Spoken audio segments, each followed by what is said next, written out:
Thanks for joining me this morning. My name is Kirsten, you probably know that by now, and I am based in Portland, Oregon, and I work with Clark Catulla Representation, managing our portfolio of partners in Central America. And we're going to go to Costa Rica today and touch upon two really unique small properties in the southern part of the country that are on opposite coasts. They share a couple design features we'll go into in a second. If you want to ask a question while this is ongoing, go ahead, hi Michelle, and use the chat feature. Zoom updated for me and is working now. So I'll try to pay attention to those and answer as we go along. Otherwise, if I didn't cover something or you want to have a more in-depth conversation at the end, we'll open this up for Q&A. But just to kind of set us up, I'm gonna move me out of the way.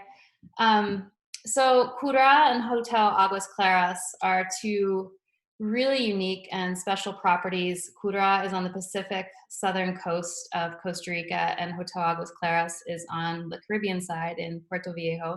It's the first luxury boutique hotel on that entire coast of the country. And they share a couple unique features, which is why I like to pair them together. They're both technically adults only properties. Kura is strictly for adult couples. Hotel Aguas Claras has an age policy of 12 and older. Usually they are temporarily relaxing that for the local market. I'll touch upon that later, but they really cater to adult couples or friends traveling together that are also anti-resort people. The properties are very small. Kura is 8 suites. Hotel Aguas Claras has 12 units total, comprised of 1 and 2 bedroom bungalows and a 5-bedroom house.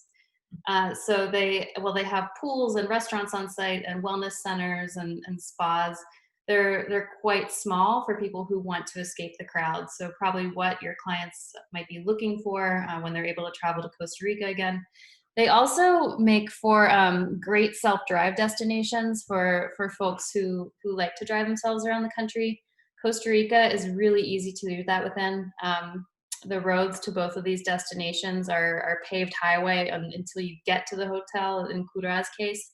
So if you have a client who feel like they want to get away to one destination, go to the airport, pick up a rental car, drive, safe, well-paved highway for a couple hours and get kind of lost to paradise. Both of these hotels make great options. They're also locally owned. That's kind of a standout feature in Costa Rica. They're owned by a couple in the case of Kura, and then a mother and daughter team in Hotel Aguas Claras. And they're off the beaten path and design driven. To touch upon where they are, kind of show you in a little more detail. This is the main airport, San Jose, and then you also have the airports in Liberia. They are not open yet. I'll go to that next. Aguas Claras is over here on the Caribbean side. We're gonna visit this property first because it's newer. This area in general is a lot not as well known. Certainly not as well known as up here in Papagayo and kind of Eternal area and the Nicoya in Costa Rica. But you just didn't have a lot of tourism, certainly not international tourism coming to this area, but it's absolutely beautiful. Clear water, white sand beaches, kind of what we picture when we think of a beach destination. And closest domestic airport is Limon. And then Kura is down here on the southern Pacific coast. It's 1 hour south from Manuel Antonio. So it's really not that far from any of the attractions in this area. You could do a 20-minute flight to Quepos and then drive 1 hour to Kura. You can do day trips to the Manuel Antonio area and come back and kind of escape the crowds, which is a really nice selling feature for adults and couples. And then just to give you a quick update of what's going on in Costa Rica, excuse me. The international airport was supposed to open on June 15th. That's now been pushed back to at least June 30th. But domestic travel opened up yesterday, which is really promising, particularly for Hotel Aguas Claras. They actually, Puerto Viejo is a really desirable getaway for people from San Jose. They like to escape to the beach on the weekends. They like it because it's beautiful, it's uncrowded. It hasn't been overrun by larger resorts and expat hotels like some of the Pacific beaches. So it has a very authentic old Costa Rica in the 80s feel that people like to go and experience. And so Hotel Aguas Claras is reopening June 18th. We have a couple hotel partners who are opening in limited capacity over the next month, so that's really good news. They all have to operate for now at 50% capacity, and as long as international flights aren't arriving, they'll be catering to the local market. But these Costa Rica again, just when your clients are thinking of where to go first outside of the U.S., super safe, probably the best healthcare system, one of the best in Latin America, if not the best, and by far and away the best in Central America. It's a very clean destination. Yeah, great hospitals and medical clinics throughout.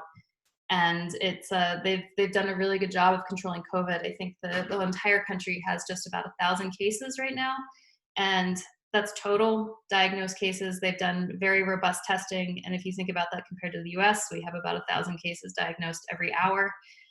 So they've done an amazing job of shutting COVID down, and they're starting to reopen the economy now.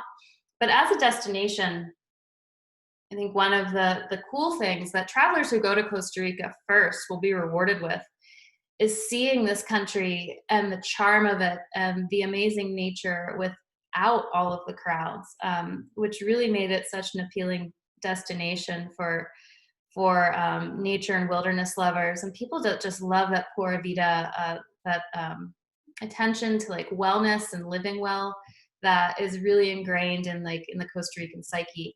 The country as a whole really appeals to people seeking wellness, restoration, immersion in nature. I think those are all things we're going to be looking for when we're able to leave our homes and our countries again. And again, right, if you go late summer, if the airport opens, you're going to have a really kind of special experience that you haven't been able to have in Costa Rica in probably the past decade at least. So both of these hotels are managed by the Cayuga collection. I think some of you probably joined us earlier in the month when we had Hans on here for Q&A. Cayuga, if you're not familiar with that name, they are a sustainable luxury hospitality management company. They were one of the first companies to implement certain practices that are now finally becoming common. They eliminated single-use plastics over a decade ago. They use these cool bamboo straws at all of their properties that are grown locally. Food is sourced hyper-local. When they've been involved in the design of a hotel, they really implement a lot of strict policies about not cutting down trees and having a really low footprint, so you have great wildlife at the hotels. They do a lot of composting and creating biogas with their food scraps. These little guys, these green and black poison dart frogs, these are all over the place at Kura. So that's really fun. After it rains, they'll be hopping all over the paths between the villa. But maybe more than anything, and this is what Hans talked about is their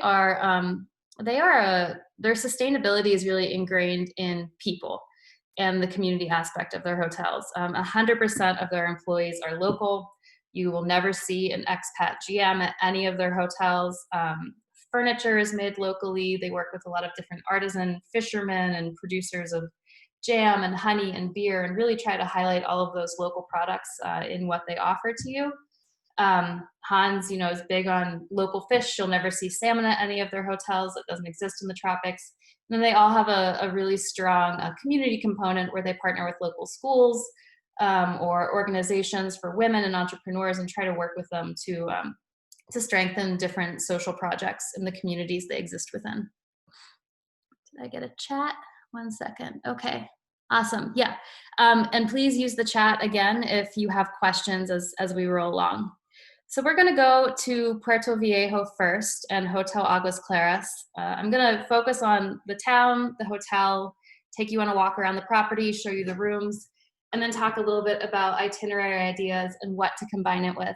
If you want to drive from San Jose, it takes between, I'd say, 4.5, 5.5 hours, depending on traffic. It's actually a really pretty drive. You go up through the cloud forest and then drop down on the Caribbean side of the Continental Divide to the areas around Limon were all banana plantations, pineapple plantations. So you see a lot of the cargo containers that are going to the port. Limon is the major port for exporting on the Caribbean side. But you're driving, on a paved road all the way to Puerto Viejo. After Limon, you kind of go through a series of like little towns getting closer to the beach, but it's an easy drive. So if you're into that, highly recommend it. Otherwise, you can fly from San Jose to Limon. Takes about 35 minutes, and then it's about 45 minutes to an hour road transfer from here. There's also private charters available if people want to do a helicopter, and if they're coming from somewhere else in Costa Rica, maybe Arenal, and they don't want to go back to San Jose, you can do a private charter that way as well. The town of Puerto Viejo is unique and kind of beloved in Costa Rica by locals because it has a really different vibe. This whole side of the country, you have a lot of people that came from the West Indies and throughout the Caribbean to work on the banana plantations and plantations in general. And they brought their music, their food, their culture, kind of like their outlook on life. So you have just a very vibrant and unique community here. You have a lot of calypso music. The food is spicier and personally, I think a little more interesting than some of the food typical to Costa Rica. You also have incredible surfing for intermediate to expert surfers. This big wave down here is called Salsa Brava, and this is considered one of the heaviest waves in Costa Rica. There are some good beach destinations for beginning surfers, but a lot of the surfing here is reef break, so that really appeals to people who know what they're doing a little bit more. You also have white sand beaches on the Caribbean coast, not something you find on the Pacific. And you have really great snorkeling. The water in this area is very clear, and particularly around September and October, which is a time of year that most people are like, oh, it's raining, I don't want to go there. That is when the Caribbean coast kind of falls into this sweet spot. It's dry. There's almost no waves, so it's not great for surfing. But you have really still water and really great clarity for diving and snorkeling. Also a great birding destination. This Puerto Viejo is right at the restriction where the falcon migrations move back and forth between North and South America every year. So it's one of the best places in the world to watch raptor migrations. I think it's number 6 for volume of raptors that move back and forth. And then that happens, I think it's September, October, and then again in March. But right near Puerto Viejo, you get into the hills, and there's some great nature reserve owned by indigenous communities that have viewing platforms that are like, a birder's bucket list item to go there during these times. It's also home to the great green macaw. This is a really highly endangered macaw that's made a remarkable recovery in Costa Rica. And these, they're endemic just to this little part. I think there's 76 in the wild right now. There's a breeding center that's just a short distance from the hotel that birders can go to and kind of view these birds up close while they're flying between different feeding stations. But these animals are absolutely beautiful. They've been critically endangered because of habitat loss, and you can see them eating the beach almonds right in the trees while you're lounging at the pool at Hotel Aguas Claras. Okay, so story of the hotel is it's a passion project and a love story.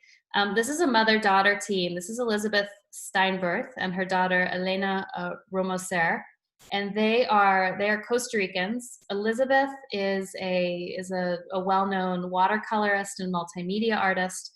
She passed some of that creativity onto her daughter. Elena went to Parsons School of Design in New York. Worked in advertising and fashion in Berlin and Europe, and has come back to Costa Rica, and is just super creative, is well known with people who run the festival in Marfa, has a lot of friends connected with Burning Man, and this is really, their love for the Caribbean started before Elena was born. That's her as a baby.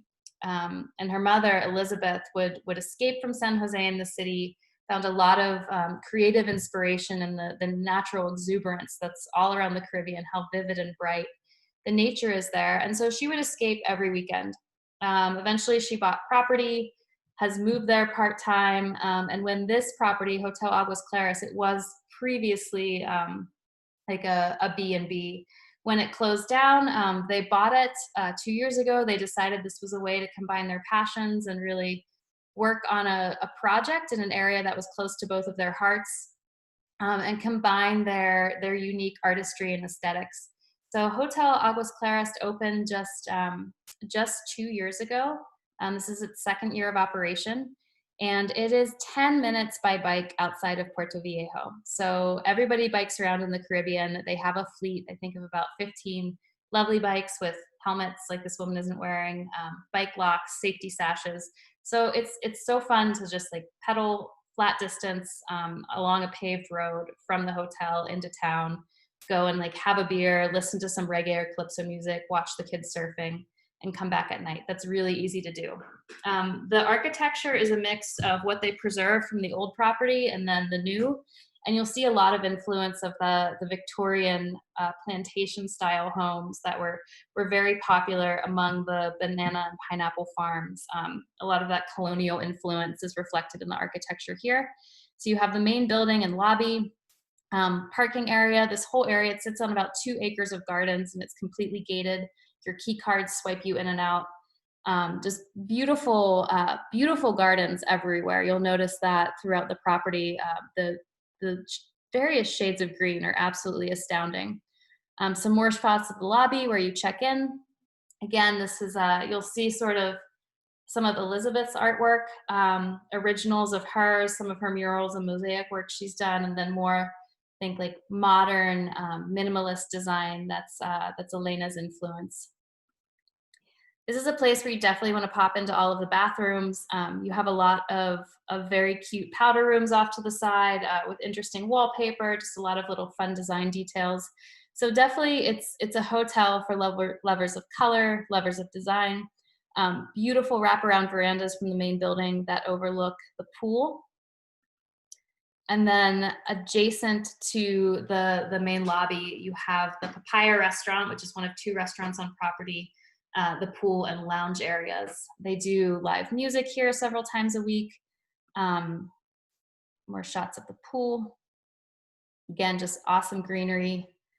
And then Papaya restaurant, it's open to the public. And then the menu has, I'd say all of the cuisine in these places is refined. It's fine dining, but in a very casual setting. There's nothing formal about Costa Rica. You can go to dinner in flip-flops. It is open air, they have fans, and then the menu focuses on some of the Caribbean specialties. Again, this is another one of those cool bathrooms right off of the main restaurant. This is one where the lighting behind it, everyone looks good in it, so it's a good place to snap a bathroom selfie if you're into that. And then this is the main bar has this awesome glass and seashell chandelier that is kind of bringing in Elizabeth's influence. And next door to it is a pop-up store, a little tiendita that Elena curated, which has some really cool vintage, handmade postcards from local artists, ceramic pieces from different artists. So it's a great place to also pick up a locally made treasure from Costa Rica. Emphasis is always on very healthy food, lots of vegetarian options here. And I love the pottery at this restaurant too. This is all handmade by one of Elizabeth's ceramicist friends. Every single piece is handmade and it's stamped with the Aguas Claras logo on the bottom of it. I really hope they start selling it. It's kind of, the pieces are a little bit irregular, but I think that's what makes them absolutely beautiful. And then you'll have handmade mugs in the rooms as well. So after the main restaurant area, you're walking through the gardens. The gardens are incredible. Once again, they do guided tours of them every morning, I think around 7 a.m. for guests. They attract a ton of wildlife in addition to the macaws that I mentioned. There's a lot of endemic species of birds in the Caribbean. You'll see sloths here. We just shared a video on Instagram the other day from I feel like there's a sloth that like comes to the lobby of Hotel Aguas Claras every other week, but they're just hanging out at eye level. Not worried at all about, well, there's no guests right now, so that's not a problem. There's also there's a yoga shala. They're working on a wellness center. Right now you can get wellness treatments in your room or outside under here. And then there's a lovely little path to the beach. So the property proper extends, it's 2 acres, and then you would exit it, walk down a short, like a cobblestone gravel road that's only local access to the beach for about a minute, and you get to De Lime, and this is their little other casual dining option. This is beachfront, and it also borders their beach club. So really, this is open for from I think late breakfast through lunch. It closes down around happy hour, but it abuts this little beach club they have set up with lounge chairs, a little bar for service in the sand, and it's these beaches are not crowded. They are open to the public, but Aguas Claras has a nice little strip where they have about 10 chairs set up, and they have the beach, and they'll do beachside dining for your clients. And then this is really typical of the Costa Rican beaches too. The mangroves and the vegetation comes up right to the edge, so it's a really lush and tropical experience both here and on the Pacific coast. Okay, so taking you through the rooms, there are 12 units total. Six of these are the Pavlova suites. These are entry level. And then there's six bungalows. All of them have air conditioning, Wi-Fi, and then there is one that's wheelchair accessible. Pavlova suites, these are Elena's design influence. All of the art is original, created by Costa Rican artists for the property. They have this indoor concept with a lounge area, bedroom. All of the rooms have writing desks, so this is a great place if people want to post up and work for a while. Um, Once you're able to travel, if people want a true like remote work experience, Hotel Aguas Claras would be great. And then you have an outdoor bathroom that is open air with these showers with Moroccan style tile. And there's six of these rooms. These are the entry level rooms, and they start at, I think it's $280 per night. I'll show you the rates at the end of this. I usually don't get into that, but I just wanted to highlight what a great value the Caribbean side of Costa Rica is. There are three one-bedroom bungalows. Two of these have kings, and then one has two twins, so great for friends traveling together. Again, you have this colonial plantation influence to the design. All of these structures, the bungalows, are made of reclaimed materials from the original house. So no new construction happened in this area, and all of the materials used have been upcycled. Same as the other rooms, there's air conditioning inside, Wi-Fi, and then you have great outdoor living spaces. There's little kitchenettes and dinettes, which is really typical of houses on the Caribbean coast in all of these. So you have, a small space where clients can, they probably don't want to be cooking their own meals here, but they have the ability to do that in some of these 1 and 2 bedroom units. This is the Cacao suite. This is the honeymoon suite. The room is octagonal in shape. This is probably my favorite. It's very private, completely surrounded by gardens. 2 bedroom bungalows, they have the ability to either have 2 king beds or twins that can adjoin as a king. So great for 2 couples or a family with 2 older children. And there are 2 of these. And then we also have the 5 bedroom house. All of the bathrooms are different and unique, but they all have these walk-in showers, and then they have original mosaic work. And Casa Floralia, this is a great option. This is a 5 bedroom house. Upstairs, you have this open air dining space, lounge space, and a full kitchen. So you have, everything you would need to prepare a meal as a family or a group of friends and hang out together. And 5 separate bedrooms, all with ensuite bathrooms. Between the upstairs, I think there's 2, and then downstairs there's 3. Again, I'll show you the rates. Renting this house for a group of friends is such an incredible value. And this sits right on the property. It's closest to the beach access, but again, very, very private. And you have all access to all of the hotel amenities. Quickly looking at the rates. So Cayuga, one of the things they have done to be more flexible is they have preserved the rates they have now through November 1st, 2021. So they've frozen their rates and things are staying the same for next season. But if you look at these Pavlova suites in green season, they start at under $300 a night. You just don't find that at a lot of the high-end properties in Costa Rica. So it's a really good value. And then the cancellation and deposit policies are a lot more flexible now too. And for the rest of this year until December 20th, which is when festive season starts, there is no deposit required. You can cancel at any time up until arrival. And then next year they've reduced their deposit and cancellation penalties as well. They've kind of cut all of those requirements in half. And then one thing people always ask is like why would I go to Puerto Viejo? How would I get here? What would I combine it with? Because it's on the Caribbean side of the Continental Divide, it has similar weather patterns to Arenal and then Pequare. So what we'll often see is people maybe go to Arenal first, or they go to Pequare, and then getting back to the Pacific side, it's a full day of travel, kind of no matter how you slice it. And so it works really well to then add on Puerto Viejo and the beaches here for that beach experience. So you can do volcano, whitewater rafting, and beach, and go to the nature reserves in this area.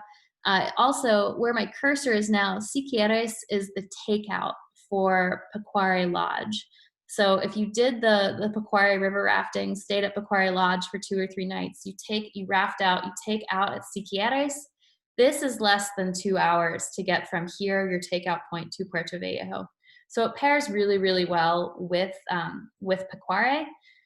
We also have the other big attraction on the Caribbean coast is Tortuguero National Park, where you have green sea turtles, and also one of the best areas to see jaguars in the country. There are no luxury accommodations here. It's pretty bare bones nature lodges, but if you had people coming here, you could combine this and have that be like your more in-depth wildlife experience. A lot of your exploration is going to be on boat through these sort of wetland areas. It's not a beach destination, it's more intercoastal waterway. And then you could come down here for more of the beach and culture. So that's a good way to combine it as well. And then right around Puerto Viejo, you have Cayuga National Park.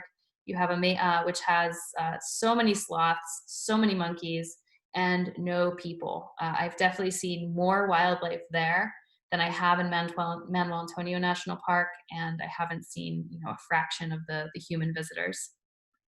Okay, let's see. I have a chat. It seems reminiscent of El Otro Lado in Panama. Is it akin to that? A design led and colorful. I love the look of it. Okay, Anton. Yes, I would say that it is. It is similar.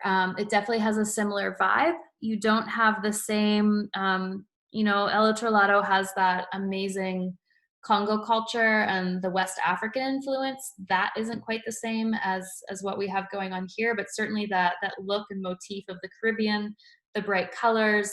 Elena has curated amazing playlists, so that attention to detail with music, food, smell, all of the little touches. That's really similar. They also are both owned by passionate women, so I don't know if that has something to do with it. How do you get from Tortuguero to Puerto Viejo? How much road time from Arenal to Puerto Viejo? Road time from Arenal, I don't want to misspeak. I'm thinking it would probably take like 3 hours, 3 to 4. But let me follow up with that. And then from Tortuguero to Puerto Viejo, it's not, there's a couple options. You can fly from the National Park landing strip to Limon and then drive out. You can also do a road transfer, which I think is about 3 hours, and that's mostly because getting out of Tortuguero by land takes a while. But let me get back. I'll send a Q&A follow-up with these questions and get back to you about that. Okay, so beaches in the area, a number of great options, also great surfing, indigenous nature reserves that are run by indigenous communities. There's wonderful kayaking trips that you can do that go through, you start in a river estuary and you end out at the sea. So that's a lot of fun to do. And then just the biking around, super safe to be biking back and forth between the hotel and town. So definitely keep this in mind for clients who are maybe looking for that good value, somewhere off the beaten path, somewhere kind of new that hasn't been discovered by tourism yet. And if they want to combine it with something like Pequire, Arenal, sort of that's a really unique part of Costa Rica to be selling and promoting versus what a lot of people do, combining like, something in Papagayo with Arenal. So keep that in mind for sure. Okay, another chat. Okay, great, thanks, awesome. Okay, so moving on to Kura now. This is, so again, Costa Rican owners, totally different design aesthetic. This is very sleek, modern, minimalist, and Kura sits up on a hill with an absolutely killer view of Merino Ballena National Park, very close to the town of Uvita. So let's go back to our map for a minute just to orient you. Again, main airport is here. Here is Manuel Antonio and the Quepos airstrip.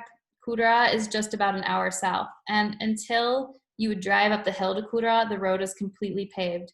So it takes like 2.5 hours from San Jose to Manuel Antonio, another hour to Uvita, let's say 3.5, 4 hours if clients are doing self-drive. They really just need to make sure they have about like the equivalent of $20 in colones for some of the toll fees. And this, yeah, you can arrive and be in Kura for lunchtime and feel like you've just stepped out to this amazing, private little piece of paradise because of how small it is. This is the Whale's Tail Formation at Merino Baína National Park. So this is what Kura sits up on, kind of one of these hills over here and looks over. At low tide, this sandbar is, thanks to Mother Nature, just looks like a whale's tail. And it also happens to be where you have humpback whales coming to give birth to their young from around late July, early August through October. So great area to go whale watching. You can do both private and small group day trips right out of Uvita. And then up from Kura, you just have these amazing views of looking down the coast from the Talamanca Mountains. Not quite as dramatic as the Nepali coast, but a little bit reminiscent of it. Up at this higher elevation too, you have some really amazing coffee farms, smaller growers and roasters. Some of the best coffee in Costa Rica comes from this area. So that's, if you have coffee lovers, this is a great place to go and do some more authentic tastings that aren't visited as frequently as some of the fincas that are closer to San Jose. And Kura, there's a lot of wow factors here, but one of the main ones is the view. Every single room has this view, the outdoor, all of the outdoor spaces, even the bathroom off the main lobby has this view from the toilet. So that's kind of the highlight wow factor when you arrive here. And what makes it special is the people. So Alejandra and Martin are on either ends, and they're the owners. They're Costa Rican. She was a wildlife biologist, and he is an architect, and one of his life's dreams came true the other year when Kura was featured in Architectural Digest. But they were able, with, I think it's Alejandra's brother who works in pharmaceutical sales, they put money together and they went to see this property in Uvita. Their goal, they really wanted to build something small, very exclusive, and very high-end that kind of broke the mold for maybe the more traditional Costa Rican resorts, which a lot of them are owned by expats. A lot of them have like the thatched palapa roofs. Maybe they were built in the 80s or 90s, but they wanted something very modern and wow. So they found this piece of property, and their original plan was to like turn it into this extreme sports hotel with like skating rinks and pump tracks for mountain bikes. But after they like walked the property and just took in the view, they changed their plan and they wanted to go luxury. But they've been really committed to highlighting the indigenous and cultural elements of Costa Rica that also often get overlooked, and really highlighting the localness of this area. Almost everything you consume and enjoy at Kura is probably from within like a 50-mile radius of the property. Kura itself is a Barucan word. That means jaguar. The logo is a stylized jaguar paw. And then they work closely with the Barucan indigenous communities that are native to the Talamanca Mountains behind the property to do some of the decor and carving. They're master carvers. They make these amazing masks, some of them that are 1 meter tall, and they're throughout the hotel. And they'll often bring artisans and carvers to the property to do carving demonstrations. And of course, people can commission masks if they want to take some home as well. Okay, I have another question. No, okay, I'll follow that up with that one after. So getting to Kura is a little bit of an adventure. Once you arrive at the pavement ends when you start going up the hill from Uvita. And the road is steep and unpaved, and particularly during the rainy season, you can have, it can be a little bit harrowing. So what they like to do is communicate with guests via WhatsApp, have them park at Osa Time Restaurant, which is a friend's restaurant in Uvita, and then Kura will go down and pick your guests up in their own four-wheel drive vehicles, their Land Cruisers with their own drivers who are really comfortable navigating this hill all day long. That's no problem at all. Even if your guests are being privately transferred via your DMC partners, Kura still prefers to go and get your guests and take them that last stretch of road by themselves. But once you get to the top of this hill, you're kind of wondering, where am I going? you get to this viewpoint and kind of the wow factor starts. Really modern, sleek, minimal design, open air concept. This is the main lobby where you walk in, and then you have this incredible 3-story floating staircase that Martine designed that takes you all the way to the main area and then up to another kind of 3rd-story private dining area. Everything sort of centers around the pool and this view. Infinity Edge Pool reflects the sunsets here so beautifully, which is one of my favorite parts about traveling during the green season in particular. Starting May through November, the afternoon rainstorms you get, they just leave you with the most incredible colors. And if you're a photographer, I feel like you could post yourself up here and just, be absolutely in love with the different images and colors and reflections you get. There's a view looking back towards the main lounge. Kura is very small. There are only 8 suites, and right now, when the hotel opens, it's only allowed to open at 50% occupancy. So for the time being, you would normally be with no more than 16 guests. You'll be with no more than 8 here. And it really feels less like a hotel, and because of its small size, like some awesome friends with great taste and aesthetics have this James Bond-esque, I know that's kind of overdone, but hilltop private retreat that they've let you stay at for a while. Again, looking at the pool and the sunsets. Main dining room is here. It is open air, but there's a series of sliding glass doors that they can close to block off if it's raining, keep guests more comfortable.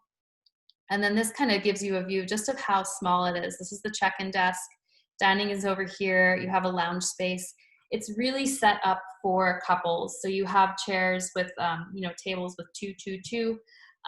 They're happy to put together if people push them together, if people make friends and want to dine together. And then over here to the right, this is kind of taken from where the bar is. Food is incredible here. They have a really innovative carpaccio menu that's a lot of fun, with things like octopus and wahoo, with roasted cashews and things you wouldn't expect together that are really tasty. Delicious breakfast spread. Again, highlights are on local flavors. There's a great farmers market in Uvita that they take guests to on Wednesdays. And they'll often Sylvia, the general manager, will lead these and take you to meet the different food vendors they buy produce from. And then guests can purchase their own products and then do a little cooking demonstration with the chef when they get back. This is that rooftop dining area. They also do morning wellness meditations here, which are complimentary to guests and are led by the spa therapist, Lara. The spa is awesome. Again, amazing views, 100% for couples. And the spa therapist, Lara, is also awesome. She was at Hacienda Altagracia when that was open. She left prior to it closing, but she was the spa manager for, the spa that could accommodate, 30 people at a time. It was absolutely massive. So she had all of this great experience that she then brought to Kura, was much happier only to be working with 16 guests at a time, and really revamped their menu, working with a lot of the local products that grow on the grounds and in their little huerta. So she's designed a couple fun things for couples where you'll meet her, you'll go on a walk, you'll pick all of your own ingredients, and then go back to the spa and kind of grind them up to make different scrubs, masks, and body paste. But a great number of wellness treatments that you can do at Kura. So make sure that clients have time for that. The suites at Kura, we'll go through those. There's 8 of them. I want to start with the master suites, which are the top tier category, huge standalone 1,500 square feet units with concrete and exposed raw metal and floor to ceiling glass windows. There are 2 of these, and they have great indoor outdoor living space, private plunge pools. Inside, it's air conditioning. To be perfectly honest though, I'm not someone who loves AC. I like to sleep with the windows open. Here, because you're at a slightly higher elevation, and though it's the tropics, you'll get morning mists sometimes. It's cooler at night, so a lot of times people just leave the screen shut. They pull these curtains closed during the turn down service, but it's not a place where I feel you need to have air conditioning. But that is, that's a personal preference. Okay, Nancy asked, either location, fishing for experienced fishermen. Definitely, you can do fishing charters out of Uvita. I don't know as much about fishing on the Caribbean side, just because, I mean, it exists obviously, but I don't know if there's anyone that's set up running it for tourism right now, just because that area hasn't had um, as much tourism. So I don't know if there's an operator. I can find out for you though. Okay, master suites at Kura. The design aesthetic of all of these rooms is going to be very similar, where you have all of the furniture is custom made from sustainable teak that Martin designed himself. You have these floating oversized king beds, glass showers. This shower is double rain shower, and you could park a car in there.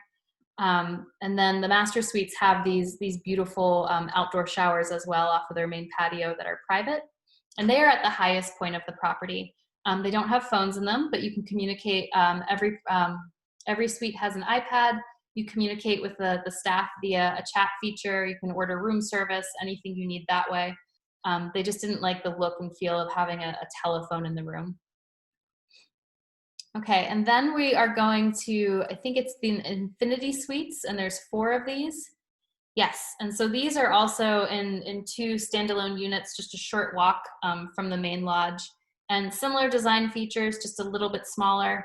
All of them have balconies with double hammocks that are designed to accommodate 2 people, indoor-outdoor living space, little touches of the Barucan culture, mini bar, binoculars. There's great bird watching at Kura because of the location, kind of right at the canopy level, and since they've preserved so many of the native trees. And then the junior suites are the entry-level category, and these 2, I believe, are below the pool and sort of that main building area. And they have hidden doorways off to the sides of, and their own private stairwells from the main pool and lounge area. And all of them have very fun light features that you can turn on and play with at your leisure. Again, this hotel is very much designed for couples, and at one point they had condoms as a bedside amenity. Okay, so 2 more chats. How far is it from Uvita? Okay, from Kura, any local activities in Uvita at night, or you just stay at Kura? Okay, Sandra, how far is it from Uvita? It's about a 15-20 minute drive. And what they do, Kura, I was just getting into some of this, Kura offers daily complimentary transfers to 6 different beaches in the area. They know clients come to Costa Rica, they want to have the beach, so they send them down in the SUVs, they pack a picnic lunch for them, blankets, umbrellas, and take them to the beach for the day, pick them up when they're ready to go home. But what we find is when people stay like 3 or 4 nights, they go to the beach once and it's beautiful, especially the Whale's Tail at low tide. You can walk all the way out here and it's just stunning. But being at Kura is pretty stunning, and most people post up and they want to spend at least 1 full day and probably 2 or more just at the property, taking in the view, getting to know the staff. They are, I know Hope is on this webinar and she will attest, they are the nicest people in the world. And enjoying the food, taking little cooking classes, doing the cocktail classes, enjoying the spa menu. But to show you here, so Naiwaka Waterfall is a really popular destination from Manuel Antonio. And it can either be done on hiking or horseback riding, and you hike for an hour or 2 and get to these like multiple tiers of waterfalls that you can jump off some of the lower ones and go swimming. This is just like 35-40 minutes from Kura, so it's really easy to do this. You're also just an hour from Manuel Antonio National Park. In terms of nightlife and dining, there are a couple restaurants in Uvita that clients go to. Osa Time is one of them. There's a lot of little cevicherias on the beaches that you can go to. I think in general, a lot of people that go to Costa Rica, because the sun rises early, you hear the birds in the morning, you kind of get up early. There's this focus on like wellness and yoga and surfing and being in nature, and then people have dinner and go to bed. It's not necessarily a place where people tend to stay out late and have a lot of nightlife. And certainly in Uvita, that is not really the vibe here. But this is the Whale's Tail Beach at low tide that I was talking about. It's pretty amazing, the expanse of sand. This is an example of one of the little picnics Kura will send your clients down to the beach with. So there are not beach clubs here. These are national parks and like really surfing beaches that a lot of locals like. There's also areas like this that are really well protected and are great for swimming or stand-up paddleboarding. But there aren't beach clubs here. What Kura will do is they'll set up a little private beach club, kind of like a rustic experience for your clients. Also, a lot of this is up near Niawaka. Rappelling, the zip lining nearby in Manuel Antonio is very accessible. Some great options to do. Horseback riding on the beach is a lot of fun in the morning. And there's a couple private nature reserves. Rancho La Merced is one of them. That's great for birders if you want to go hiking in the morning. It's just nice to have an option that isn't just Manuel Antonio National Park. And then you're also close to Cayuga Island. This is on the north end of the Osa Peninsula, and Cayuga Island is a protected part of the park, and one of probably the best snorkeling and diving destination in Costa Rica on the Pacific coast. The water is quite clear. You have a lot of colorful tropical fish, turtles, white-tip reef sharks. And this takes about an hour-ish by boat from Uvita. Again, you can do this as a private excursion or as a small group. There's amazing mangroves, maybe the most complex and amazing system of mangroves that you can explore on kayak or stand-up paddleboard just a little bit south of Kura. So that's something that particularly adults that are into nature would be really excited about doing. And again, there's just not the crowds that you have in Manuel Antonio, which I think is the most refreshing thing about exploring nature in this part of the country. You go to the forest and you go into these natural places to be away from people, and that's definitely what you get here. We have a great tour book link on our website that lists everything you can do, including those fishing expeditions, private days diving, if your clients want to do a private yacht charter, that's possible. And also different transfer options. There's a helipad 5 minutes from Kura. So we've had some people do, if they don't want to drive, they'll do the helicopter transfer from Kura to another property. You can also fly from Quepos and do, a small craft private charter to avoid flying back to San Jose. We've had people fly directly from Quepos up to Liberia and combine Kura with Four Seasons. I also think it combines really well with Lapa Rios or something on the Osa Peninsula, where you go there first and kind of have your deep natural immersion, which is certainly like, Lapa Rios is a luxury experience, but then you come to Kura 3 or 4 days, maybe like start your honeymoon, end your honeymoon, and it's just this, like, you just feel so taken care of, I think, which is what hospitality is all about in a stunning, beautiful setting. And we have a huge amount of repeat guests. They discover it once and they come back year after year.